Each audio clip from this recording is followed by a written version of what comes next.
موزے جراب میں کیا فرق ہے؟ یہ ایک تفصیلی بحث ہے، موزے اور جراب میں کیا، البتہ کوئی فرق نہیں ہے، اس کے اندر کوالٹی ہوتی ہے چمڑے کا، بالوں کا، کپڑے کا، بس یہ اقسام ہے، لیکن یہ تمام جرابوں پر یہی بولا جاتا ہے، اور عربی میں اس کو کہتے ہیں خفتن کہتے ہیں۔ صرف اہل حدیث کے علاوہ باقی تو سب اس کے میں یہی کہہ رہا ہوں کہ لفظ عام ہے خفتن، خام اپنی انہوں نے امت کو مشکل میں ڈال رکھا ہے، اور کیسی مشکلات ہیں ان کی مشکلات، تو اگر میں آپ کو ان کی مشکلات تو میں اگر آپ کو بتاؤں تو آپ سر پکڑ لیں گے۔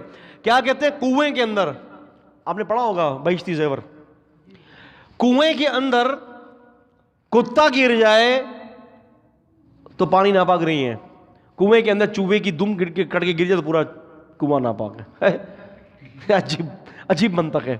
اچھا اگر کسی کی جو ہے وہ دبر کی جگہ پر جو ہے وہ پائخانہ نکلا تو ربع دینار کے برابر ہوگا تو یہ حکم ہوگا، آدھے دینار کے برابر ہوگا تو یہ حکم ہوگا، پورے دینار کے برابر ہوگا تو یہ وہ دینار لا کر چیک کرے گا۔ عجیب حماقت والی بات ہے، امت کو مشکلات کے اندر ڈال دی ہے، شریعت نے امت کو آسانی دی، انہوں نے مشکلات میں ڈال دی ہے۔ کوئی بھی مغرور ہونے کا ریزن کیا ہے؟